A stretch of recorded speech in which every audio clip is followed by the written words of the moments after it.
Olá, começando aqui mais um programa Papo Coach. Esse programa que foi criado e desenvolvido para levar até vocês conhecimentos relevantes e importantes para o seu crescimento pessoal e profissional, através da ajuda de diversos profissionais pelo Brasil e fora do Brasil, trazendo com muita competência informações que abrangem vários tipos de assuntos. E se você ainda não é inscrito no nosso canal, aproveita para correr lá e se inscrever. É @hajacerto, tanto no Instagram quanto no YouTube. E lá no YouTube tem todos os programas Papo Coach que já aconteceram, mais de um ano de programa, para você ficar à vontade em assistir quantas vezes quiser e encaminhar para as pessoas que você acha que precisa de alguma ajuda. E a gente já agradecendo aqui nossa grande parceria com a TV Sete Lagoas e com a TV Jornal da Cidade de Pouso Alegre, que leva o nosso programa a todos os telespectadores da região de Minas, né?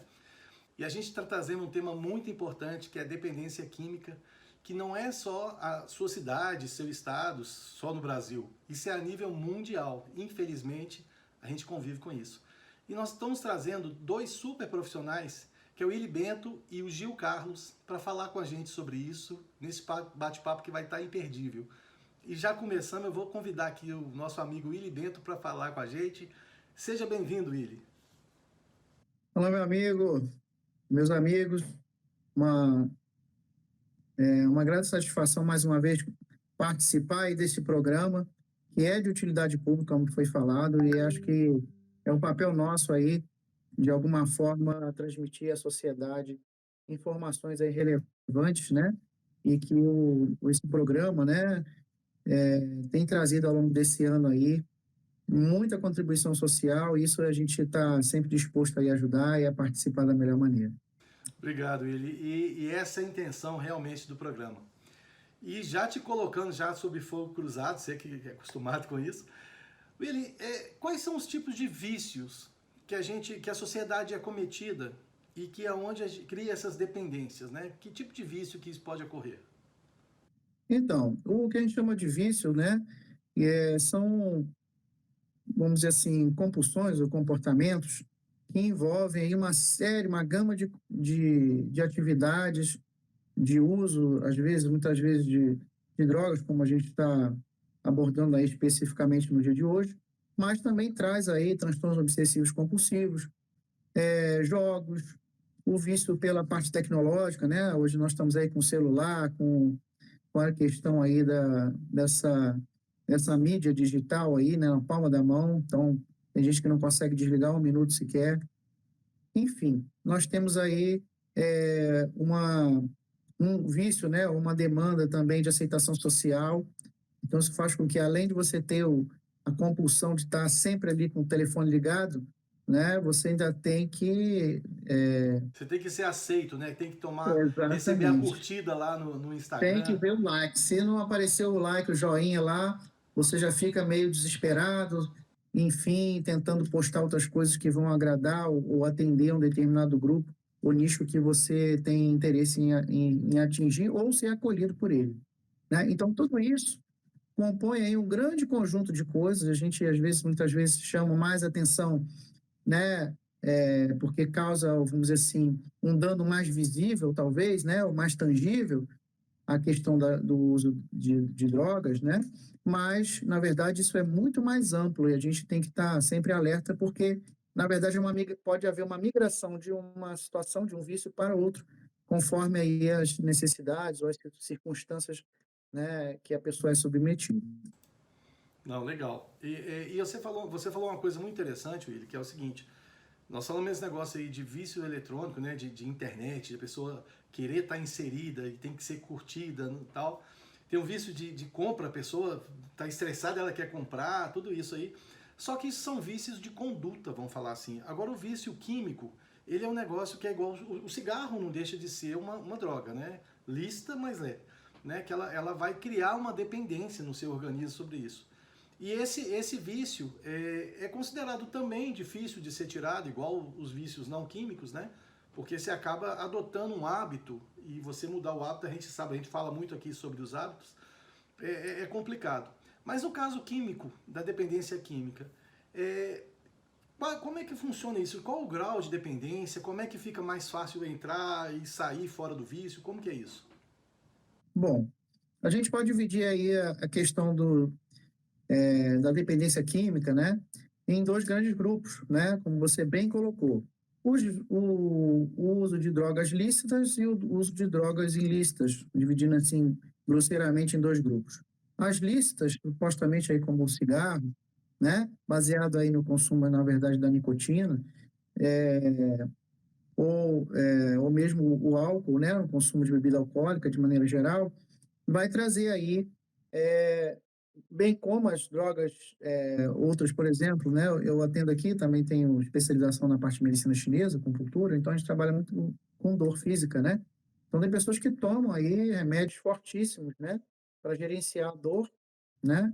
E acabam também, mesmo quando a dor diminui ou supostamente, né, não diminui, ela acaba consumindo isso de forma perene, né? E, enfim, acostuma, enfim, com aquela situação. E o que é mais interessante, né, e lamentável, é que geralmente isso vai num crescente, né? Então a pessoa não vai percebendo, é gradual e vai num crescente até chegar no limite que começa a causar alguns transtornos. As ilícitas, chamadas assim, né, elas têm aí um componente um pouco mais rápido, né? Vamos botar assim, que o cigarro, a bebida alcoólica, ela acaba geralmente tomando muito mais tempo para você chegar a um limite de um vício patológico. Mas as drogas ilícitas, geralmente, elas causam uma dependência química muito mais rápida, né? Mas todas elas têm o mesmo viés, que é, na verdade, a, a recompensa, né, para o sistema nervoso de bem-estar, de prazer, enfim, que vai gerar essa sensação supostamente agradável num determinado nível, né, químico, que faz com que você cada vez mais queira consumir em doses, em tipos também distintos, né? Como você pergunta, pode falar. E um detalhe também é o seguinte, no caso sempre se fala o seguinte, a diferença entre o remédio e o veneno pode ser a dosagem, né? Mas no caso da droga, as ilícitas, por exemplo, você tem um grau viciante muito alto. Então, por exemplo, igual se fala sobre o crack, que basta uma, duas vezes a pessoa já está viciada, né? E é isso mesmo, o risco é maior, assim, em alguns tipos de drogas ilícitas, assim, é nesse nível? Sim, por isso que as drogas chamadas ilícitas, né, falando assim também de maneira geral, tá? São proibidas, né, governamentalmente, porque elas geram grave problema social, né? Tanto no indivíduo como na sociedade como um todo, tem uma parcela maior de pessoas com algum tipo de sequela, de patologia, que vai gerar um prejuízo social, seja um aumento de atendimento no sistema de saúde, que já é sobrecarregado por outros motivos, seja no próprio desajuste familiar, né, que é o que você exatamente colocou muito bem, tá?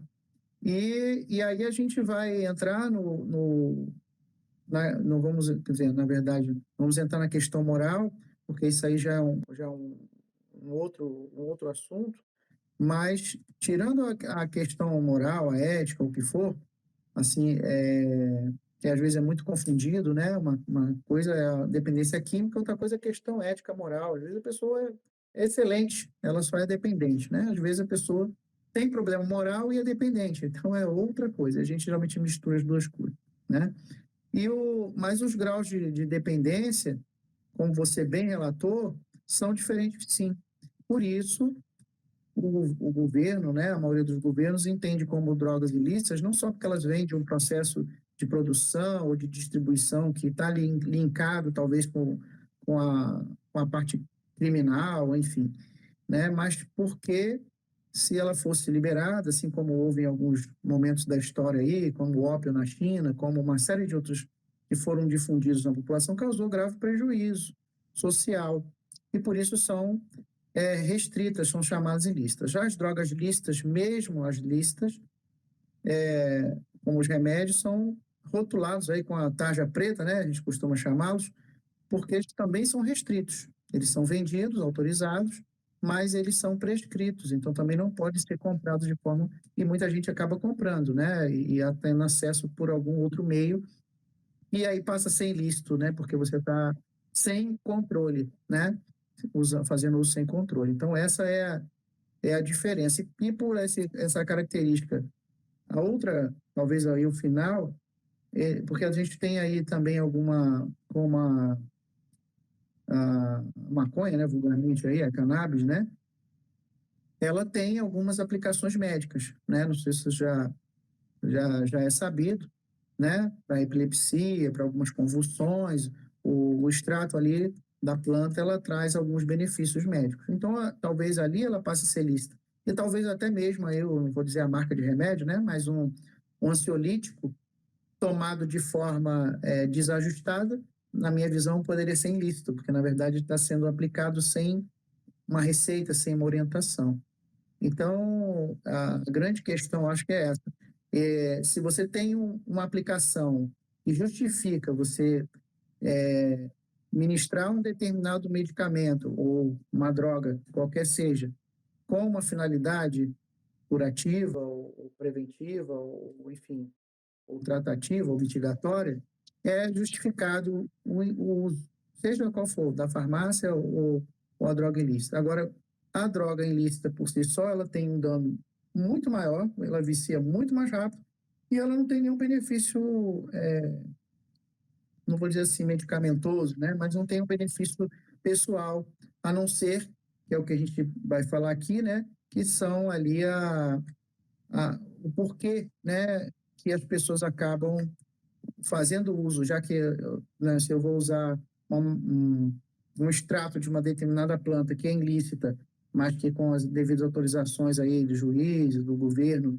é possível aplicar em alguns casos pontuais, é ótimo. Então não tem nada de ruim nisso, porque vai ter um efeito benéfico, mas da forma como é usada, ela não tem efeito benéfico nenhum, então não tem contrapartida, né? Agora, um outro detalhe também é o seguinte: é igual, por exemplo, no caso da bebida alcoólica. Segundo os órgãos de trânsito, né, eles proibiram você ter. A tolerância é zero hoje. Né? O bafômetro lá, ele não pode dar nem um grauzinho, porque senão você está complicado. Porque eles entenderam que depende de organismo para organismo e não tem uma medida exata. Então, assim, eles partiram do princípio que a menor medida, tratando do organismo humano, ela pode afetar essa conduta. E no caso da droga também, porque, por exemplo, se eu tomar um copo de cerveja, pode ser que não transpareça que eu bebi. Mas, diferente se eu tomar uma garrafa de uísque, por exemplo. Né? Mas no caso da bebida também. E como é que a família, como é que a empresa consegue perceber isso? De se a pessoa está fazendo um uso de forma moderada, porque quando a pessoa extravasa, fica visual. Você vê que o cara não está normal, né, tal. Mas quando a pessoa não extravasa, mas usa aquilo, e como é que a empresa, como é que a família pode perceber isso e como que ela pode ajudar? Já vou emendar uma pergunta na outra, para ela sair disso aí. Porque muitas vezes o negócio é o seguinte: por que, igual o crack, por exemplo, fala que na primeira, na segunda você já está praticamente viciado? Porque o seu cérebro passa a depender quimicamente daquilo. Né? Então você deixa de fazer o seu livre-arbítrio, que é tão falado aí, que você vira refém disso. Então, como é que a gente pode perceber isso e como é que a gente pode ajudar a pessoa a sair disso? Bom, os indícios aí são muito peculiares, né? Lógico que, em geral, você falou quando há um, um pico muito grande, né? Aí qualquer um percebe que não está embriagado, que está, de repente, drogado, né? Com algum tipo de droga. Agora, em geral, a médio prazo, você vai ver uma mudança comportamental. Às vezes, uma excitação demais, né? Uma irritabilidade, né? Uma falta de foco, perda de memória, né? Ou talvez aí num estado mais depressivo, alterações de humor, né? Pode ser confundido aí com uma bipolaridade, com borderline ou qualquer outra patologia aí gerenciada aí pela psicologia, pela psiquiatria, mas se efetivamente isso começou em determinado período, e você pode entender que talvez seja aí indício, né? Tá muito bem-humorado, muito animado de dia, de tarde já está aborrecido ou depressivo. Então, alterações de humor. Então, lógico também, se a pessoa já é alegre o tempo todo, se ela ficar triste, também a gente vai, pô, o que que houve?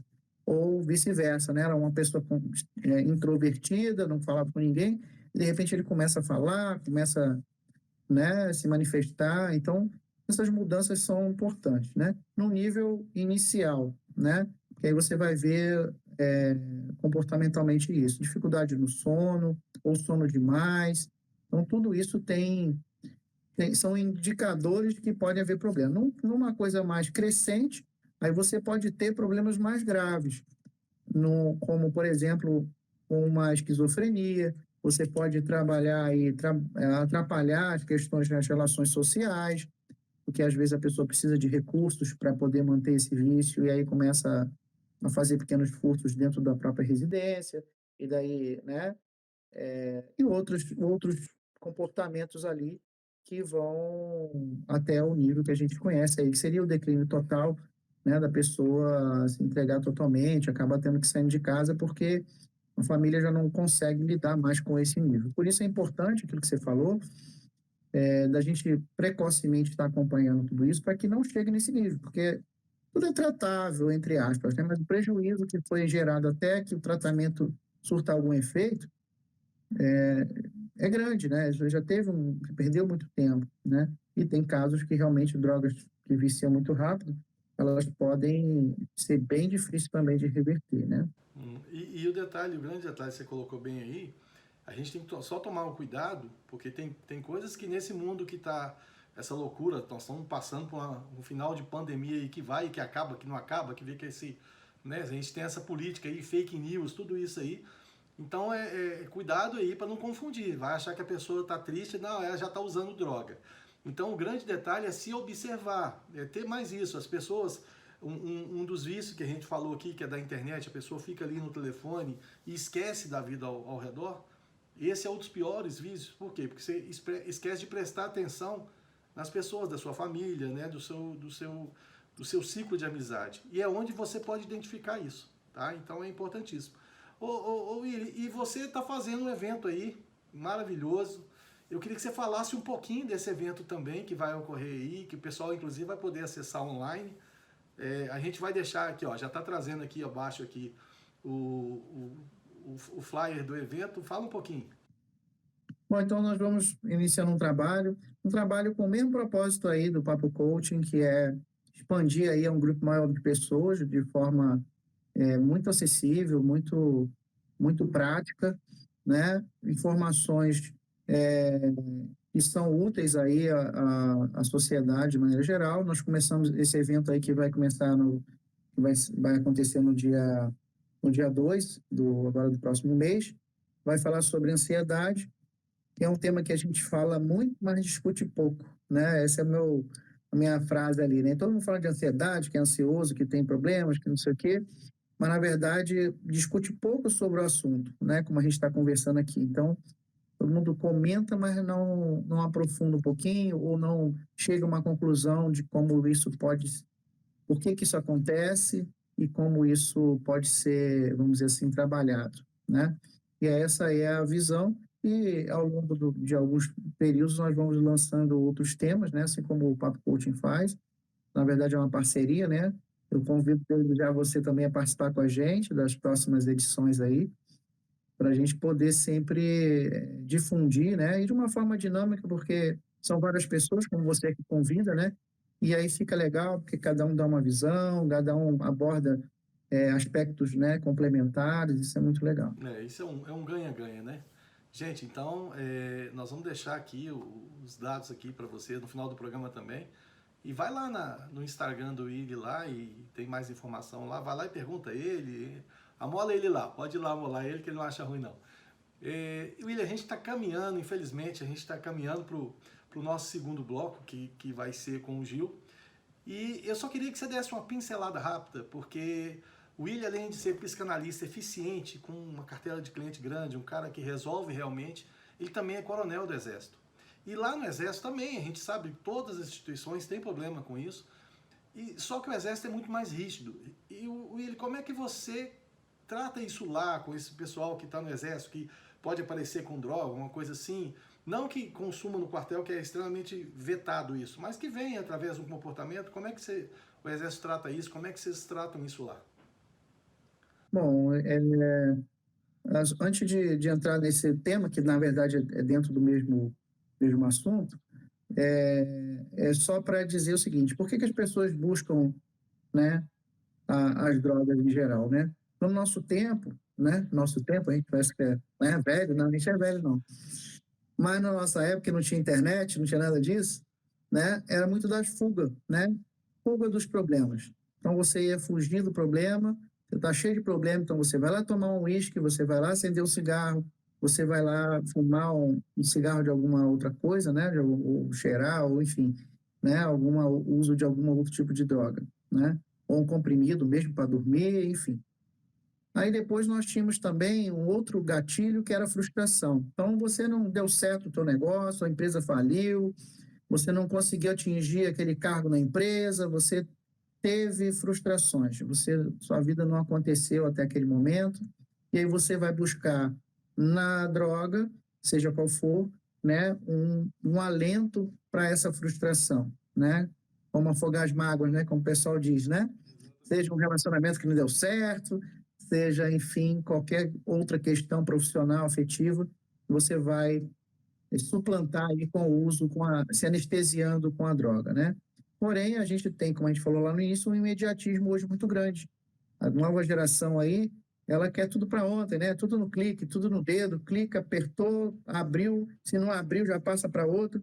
E esse imediatismo faz com que a gente não busque o processo para atingir os nossos objetivos. A gente quer resultados sem processo, né? E aí, como a gente não consegue, isso não é uma verdade, né? Tirando um caso ou outro, muito pontual, né? De um youtuber, de um jogador de futebol, de um cantor, que saiu às vezes de uma situação bem humilde e deslanchou rapidamente, meteoricamente.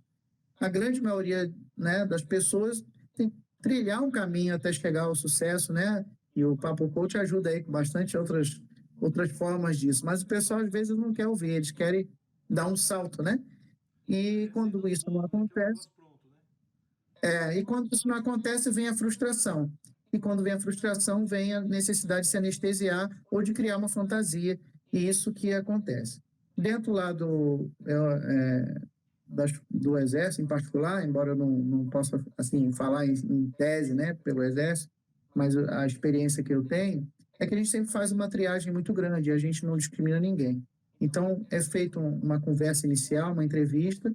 Pessoas que têm algum tipo de problema com isso são orientadas a buscar auxílio, né?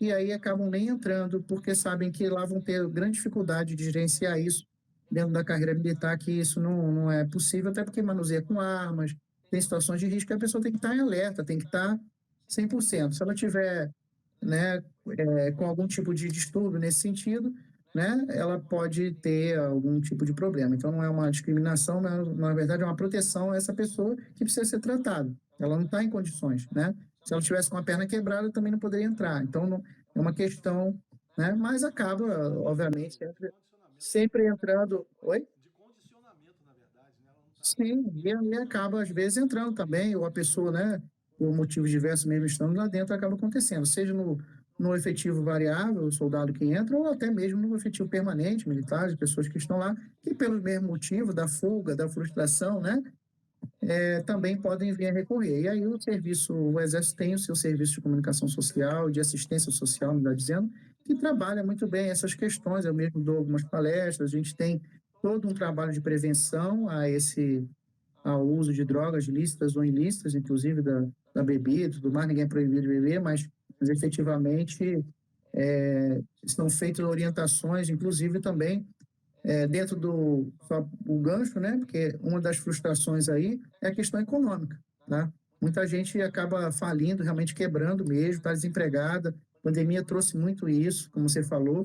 E aí, com essa problemática, as pessoas acabam tentando fugir do problema, porque não tem solução, então vai procurar as drogas e a dívida, o endividamento, né, mesmo para quem tem emprego, às vezes acontece, né?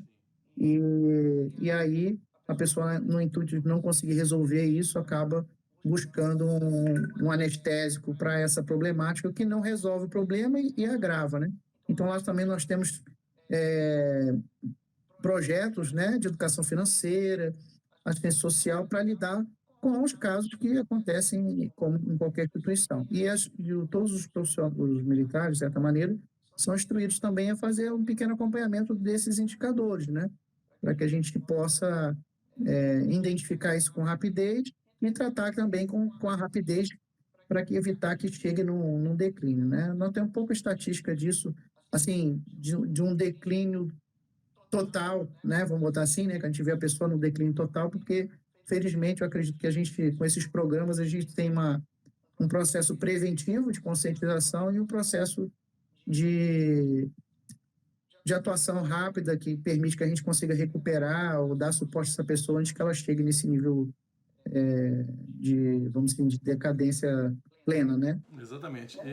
E como eu falei com você, eu fui militar também, e eu sei do que é o Exército, eu adoro a instituição, eu acho que o potencial que a instituição tem de ajudar, e própria inserção no esporte, né? Você faz educação física praticamente todo dia, então tudo isso aí condiz com vida saudável, e não com uma vida com dependência química e tudo mais. William, a gente, infelizmente, o papo é muito bom, no instantinho passa rápido, e a gente vai para o nosso segundo bloco. Eu queria te agradecer mais uma vez a sua disponibilidade, a qualidade da sua informação aqui para os nossos teleweb espectadores, né? E deixar para vocês suas considerações finais aí. E, gente, já falei, vai aparecer aqui o Instagram dele, corre lá, segue lá e pergunta também sobre o evento que ele vai fazer. William, mais uma vez, obrigado, viu? Meu amigo, eu que agradeço aí. Estamos sempre à disposição aí, tá? Agradeço a todos vocês também pela, pela audiência aí. E sempre que for útil aí, eu estou disponível aí para somar aí, né? E conto com você também aí na nossa parceria aí. Um grande abraço a todos, meu amigo também, fique com Deus e aproveite aí também o conhecimento aí do nosso próximo convidado. Beleza. Bom, gente, é isso aí. E o programa é feito disso, desse pessoal de extrema competência que traz assuntos relevantes e importantes, uma forma de abordar. Olha, você vê, o Willy trouxe tão grandemente isso pra gente, com uma visão não só de psicanalista, como militar também, isso agrega demais. E vamos chamar agora o Gil vai trazer isso também, psicanalistas também, para trazer pra gente uma abordagem diferente. Vamos lá ver. Olá, meu nome é Gil Carlos e é um grande prazer estar aqui com vocês para a gente falar um pouco sobre dependência química. O que seria dependência química? Como é que a Organização Mundial de Saúde define dependência química?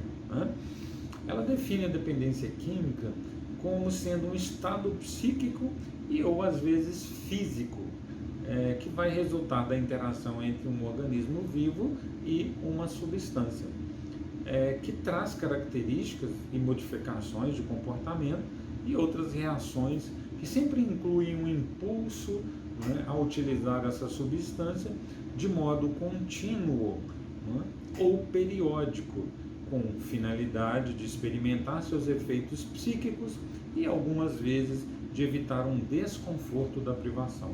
Ou seja, um sujeito que se desenvolve a partir do consciente, inconsciente, pré-consciente, ou também id, ego e superego, ou também conhecido como consciente, subconsciente e inconsciente. Nós vamos sendo constituídos a partir de um complexo, e também há uma interação da ideia de uma doença genética hereditária.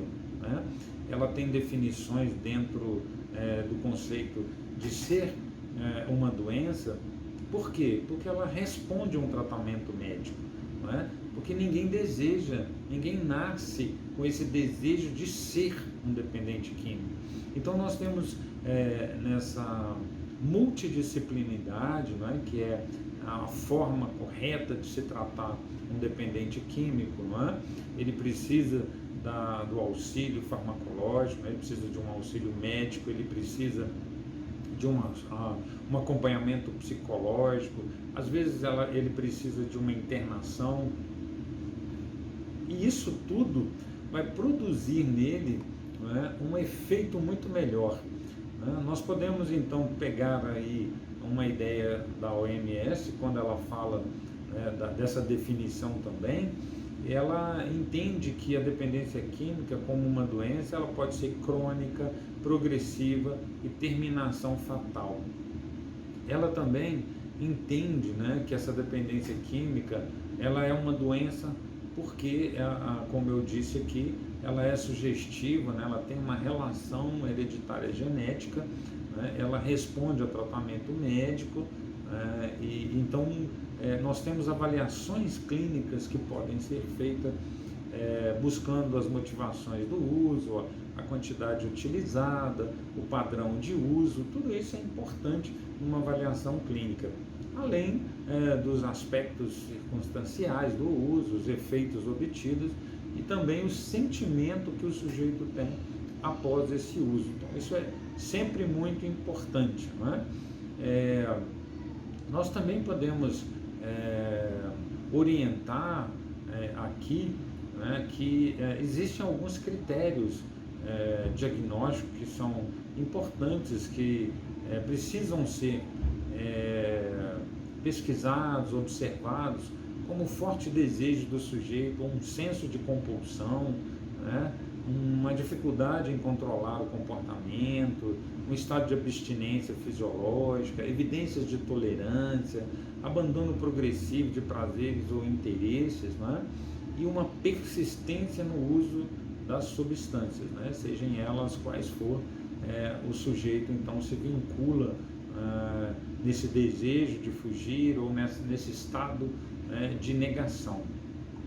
Então, nós temos algumas situações que precisam ser muito bem observadas, né? Os tipos, né, dos transtornos que podem começar a surgir, como transtornos mentais de comportamento não específico, né?